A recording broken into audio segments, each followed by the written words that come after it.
नमस्कार मंडळी. तुमचं माझ्या एका मिनी ब्लॉगमध्ये स्वागत आहे. तुम्ही बघू शकता इथं नवरा नवरी घरी आल्यानंतर सुपारी खेळायचा हे असतो, कार्यक्रम असतो. तर इथं सुपारी खेळत आहेत आणि सगळे इन्स्ट्रक्शन देत आहेत त्यांना.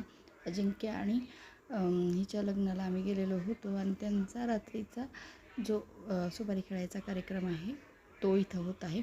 आणि तुमच्याकडं आहे का असा खेळ खेळतात का? त्यामुळं एकमेकामध्ये सामंजस्य राहतं आणि आपला संसार सुखी समाधानाने चालू लागतो. या प्रकारे मुलगा आपल्या एक मुठी वळतो आणि त्याच्यावर अशी सुपारी ठेवतो आणि गच्च ती मध्ये गेल्यानंतर सुटतच नाही लवकर. पण नवरीला इथं सुटलेली आहे बघा. आणि त्यानंतर नवरी कशी 2 हातामध्ये आणि त्या 2 हाताच्या ह्याच्यात धरते.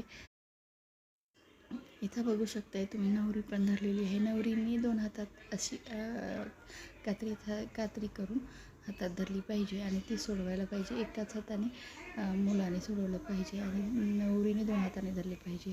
अशी रीत आहे की ह्याच्यातूनच दोन्ही म्हणजे आई आणि बायको या दोन्हीच्या सामंजस्याने संसार पुढे न्यायला पाहिजे, असं त्याचा अर्थ होतो असं मला वाटतं. तुम्हाला काय वाटतं नक्की कमेंट करून. आमची नवरीबाई तर खूप हुशार होती. अजिंक्यला ही सुटलीच नाही लवकर सुपारी, पण नवरीबाईने खूप लवकर. आमच्याकडं असे विविध खेळ खेळले जातात. 2 हाताने नाव घ्यायचं असतं. नवरीने असं तांदळामधून हे करायचं असतं आणि नाव घ्यायचं असतं. पाण्यात पण अंगठी वगैरे टाकली जाते. असे वेगवेगळे प्रकार खेळले जातात. तुमच्याकडे आहे का अशी पद्धत? नक्की कमेंट करून सांगा.